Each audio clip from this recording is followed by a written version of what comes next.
Hi, and welcome to the Business Spotlight series. My name is Karen Barnes, and I'm an accountability coach here with Serendipity Action Coach of Central North Carolina. And I'm really stoked today to talk to a successful entrepreneur that I met about 7 years ago when her business was a little bitty little plant. And you'll get that metaphor here in just a second. But I'm here with Amy Dunlap, who is the owner and founder of Stemz with a Z, a successful wholesale plant business. And so she's going to give us her insight into what does it mean to be an entrepreneur? What does it mean to own your own business? What are some of the challenges she's overcome? And as you'll hear Amy say, they're just about to launch a second location, which brings its own set of challenges and opportunities. And what it's really like to run a busy wholesale business. So Amy, welcome to the show. Thank you. Thank you, Karen. I'm excited to be here. Oh, well, awesome. First, a little bit of housekeeping. Y'all know the drill. You see buttons around here, like, click, subscribe. You don't want to miss any of this good stuff for all the amazing conversations that we're having. So hit those buttons. Let's go. Amy, let's jump in. Yeah, All right. First of all, tell us just a little bit about Stemz. What is this thing that you've built? sure. So Stemz is a wholesale distributor for locally grown cut flowers. So a lot of people don't know it, but 80% of the flowers sold in the United States are imported from other countries, Is that right? mostly South America. So what you see usually at the grocery store, what you order, that's usually, imported from far away. So we've got a lot of amazing flower farmers in the United States and in North Carolina. And so we have created this online platform that connects the flower farms around us to wholesale buyers. So that's florist shops, grocery stores, event designers. So we're not retail, but we're really trying to support the local cut flower economy by giving them a sales channel into the wholesale market. Nice. I will confess, I have no insight or familiarity into like the flower market. Like, how big a market is that? Like, when you talk about the cut flower economy, what does that mean? How big is that? Yeah, so it's like 8 billion in sales, retail sales. So it's a big, it's big business. So for 80% of those flowers to be coming from south of, or from abroad, and we have really wonderful flowers here. It's interesting. I won't talk too much about it because you could go down a rabbit hole, but the cut flower industry back in the 90s was very robust and supported the needs and the demand here in the United States for cut flowers. And that industry was really decimated due to legislation. So it was all connected kind of to the war on drugs and to the Just Say No program.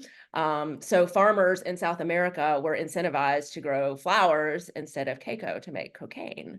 And so that Aha. really, a lot of large cut flower growers went out of business here in the United States due to those subsidies and that tariff relief. That is crazy. Yeah, but Uh, now they're coming back. I mean, they're popping up all over the place. There's a lot of cut flower farmers popping up. So we've got to give them a way to sell their flowers that's more efficient and more profitable than just a farmer's market or CSAs and other avenues.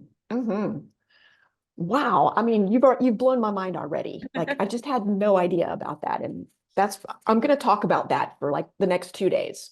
Did you know that the war on drugs, dot, dot, dot. Yeah. I Um, think I think just the consumer education piece is great because I think a lot of people, when they go to the grocery store and they see flowers because they're perishable, they just assume they come from farms close by, but that's just not the case. that's fascinating. So how long have you been, when did you start the business and how long have you been in business and kind of what's your role in the business now? Sure. Yeah. So I founded the company. Just a little background on me. I've been in the flower industry for my whole adult life. I worked in a florist when I was 16. I went to the University of Kentucky and got a horticulture degree. And through college, I worked in a florist. I went on and got a master's in agricultural education and communication and also worked in a florist through that. I worked at the Walt Disney World florist. Oh, wow. And then I had my own floral event business here in Winston for 13 years. So, I really needed a change. I wanted to stay relevant in the cut flower industry, but had, done a lot of weddings, worked a lot of weekends, and was looking for change. And I closed that business at the end of 18, and I really had this idea of flower farming myself. I have some land in Stokes County. And, I had that moment, that aha moment that was like, okay, if you grow flowers, how are you going to sell them? Kind of Mm, like your story from the beginning, that we talked about, how are you going to sell them?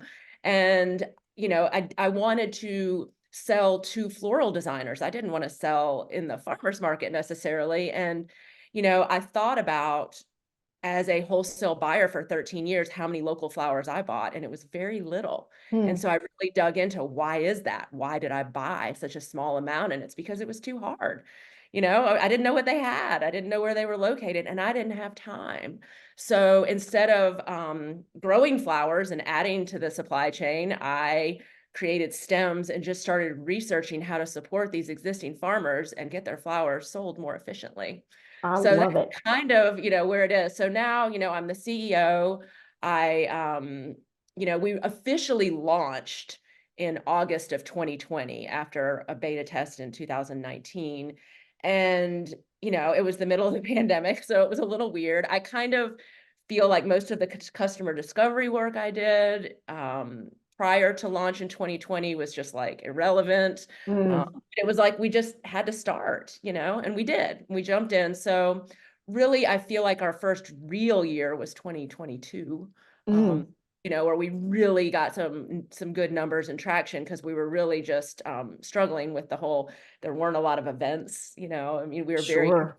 with the event industry. So it was an interesting time. But last year we showed great growth, and now we're expanding. So we're heading to Raleigh.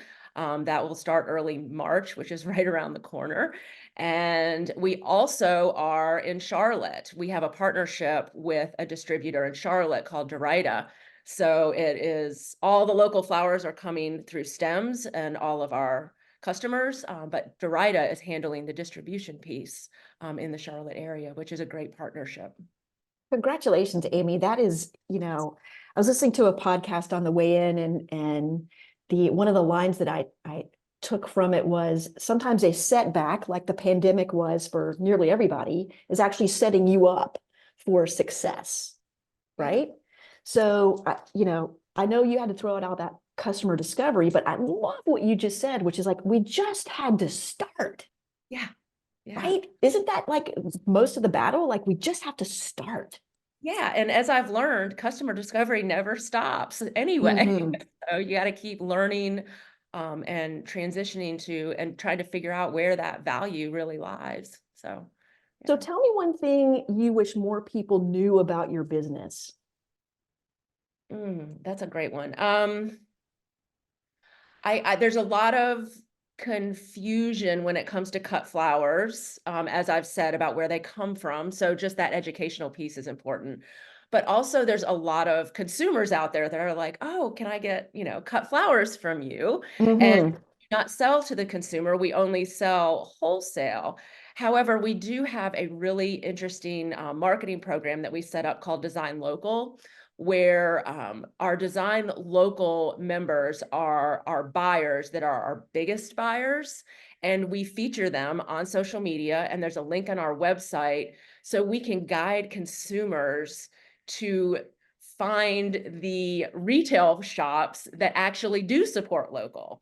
And so then you can ask for local flowers. I think that's something that's very, since a lot of consumers probably think that the flowers are local, they wouldn't ask, but they can. They can go to these shops and say, hey, can I have at least 50% of my design in local flowers? And these shops can do that because of Stems. I love that. Huge supporter, obviously, of local. So you're talking about who your customers are. You're a wholesaler, so you're selling to other businesses, but you've just figured out a way to sort of drive some consumer pull. So Yeah. what are some of those marketing strategies that you've used over the years? Maybe some that have worked really well, and maybe even a few that have just bombed. Yeah. So as a startup, we have very little marketing budget. So there's that, there's that, and that's growing and changing, which is exciting. So I think we're going to learn more really this year. Most of our growth in the early years has been all organic. It's been word of Hmm. mouth, and it's been Instagram. So Instagram, it's very visual. Flowers are quite beautiful. And so we get quite a bit of traction through that.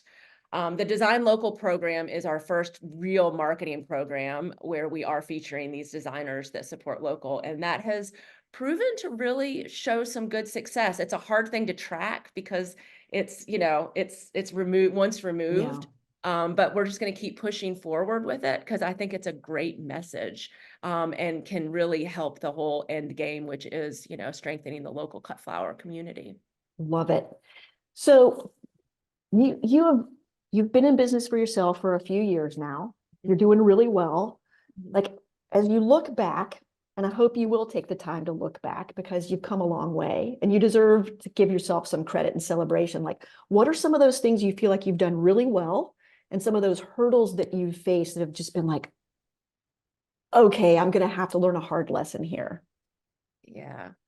Some of the things we've done really well is testing. We're really good at coming together as a team, having strategy sessions, leaning on our advisors, and coming up with ways to test. I mean, partnering with Derita, that wasn't even something we considered. Partnering with a existing wholesale distributor that distributes hard goods to florists and imports. So we're just local, but the customers they're gonna buy those things anyway. So Mm-hmm.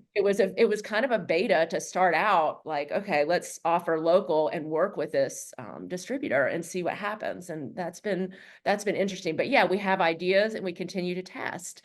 Working with different farms, trying different products, moving to new areas where we've got some farms in Virginia now, which is really exciting. And we're looking at, is that the next place to move? So we are constantly pivoting, changing, adapting, testing, which I think is really important when you're trying to build this because it doesn't exist. So we have to keep trying these things out. I would say the biggest, struggle, and we're not unique, is funding, having the runway to continue Yeah. going. We had our first pre-seed round last year, which was great. And so that helped us give us some runway to keep going, to keep testing, to keep trying. But it's, that's a constant hurdle, and it's constantly in the back of your mind. Okay, I did that. So now I need to keep fundraising again? And it's very time consuming. And I'm very active in the business still. So Mm-hmm. yeah. Working capital, like you've got to have that working capital to continue to grow, and taking on investors is a whole other like ball of wax, right? It's so Yeah. complicated, so time consuming. It is. Yeah, it is. But very grateful for those early investors that jumped on with Stemz. And So believe, right? Yeah. they believe in us. And so that feels good. It's exciting. So as you look forward now, I've heard you say a couple things like you're in Charlotte, you're in Raleigh, you're thinking about a Virginia expansion, maybe. Like, what does the next 3 to 5 years look like for Stemz and for Amy Dunlap? Yeah. So our overall vision, Yep. I'm a visionary, is this is not a North Carolina problem or a Southeast problem. This is a national problem, so this is very scalable. The distribution piece is the hardest part. So Mm. there are platforms out there that are similar that connect farms and buyers, but they lack the distribution piece. And it's hard because it's a perishable product. It requires refrigerated vans and infrastructure. But we really are trying to make it as easy to buy local flowers as it is to buy imported flowers. And you got to get the flowers to the buyers. That's part of part of it. So we see this scaling, kind of that hub and spoke model. We have Mm-hmm. Winston-Salem is kind of our main distribution hub, and Raleigh and Charlotte are kind of a little more lean distribution hubs, but could grow and scale to more of a fuller distribution hub. Or, we start looking into South Carolina and Virginia and kind of growing out through the Southeast. So I would like in the next 3 years to be, in 10 locations. 10 locations, how many states do you think? I'm gonna go 4 or 5 states. Yeah, dream big. Yeah. Yeah. I love that. I'm Yeah. just taking some notes. 5 years from now, maybe we're starting to move west, it's exciting. Let's go. Let's go. I'm ready. Yeah. So how big is your team now? I mean, you've clearly built a team as well. Sure. Yeah. I have an amazing co-founder, Claire, and she's been with me from very close to the beginning. And she is also a flower farmer. So I have this whole background in design, and she has the flower farming background. So we're an incredible team because we kind of bring the voice of the farmer and the voice of the designer.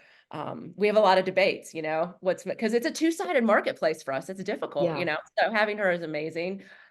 India is business development. Lindsay is head of operations. They are both really key to the team and do great. Jumping in on a startup, it's interesting because it takes a different kind of person. You have to be willing to create the systems and think outside the box and try to build things. There's no playbook. So, for hiring, it's very different. You're really looking at someone that's really understands your vision and is like, let's do this. And then we have some amazing more contract labor, like they sort flowers. We've got drivers. So yeah, we have a good size team. So as you think about building this team, right? And you're now the CEO, you're not designing the flowers anymore. Right. What's your leadership style? And maybe, has it changed over the years? What does that look like? I think that is something that will continue to grow and evolve. I was a business owner in my event design company for 13 years, but that was different. I wasn't trying to scale it. It was a brick and mortar place. And I just, it was just here.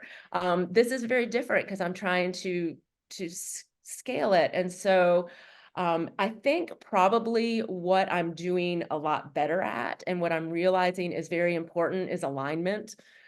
Making sure everybody is aligned with the overall mission and they understand where we are right now and where we're trying to go.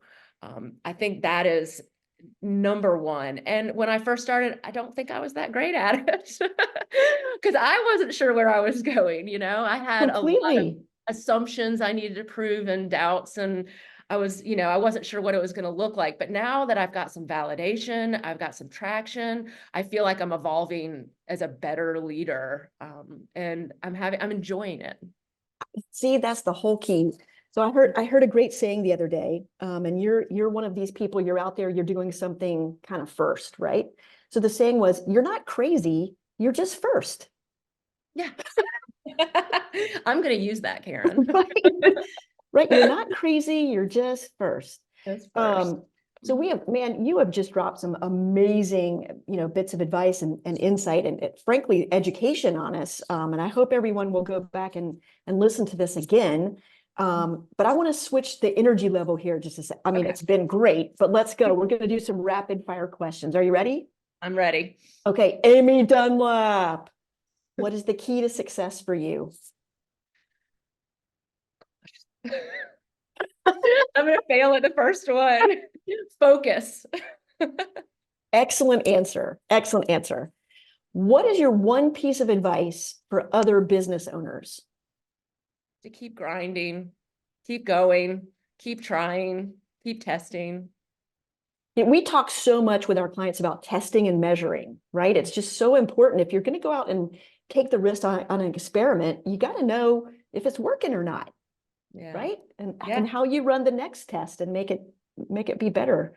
Yeah. All right. So are you listening to a podcast or reading a book, or, do you have something that's really like, you're like, bam, I've got to tell people about this. What's your learning recommendation? I'm kind of a Techstars wannabe. I never had time to do it, but I think it's a great program. And right now I'm reading Sell More Faster and loving it. So Sell more faster. Everybody write that down. Mm-hmm.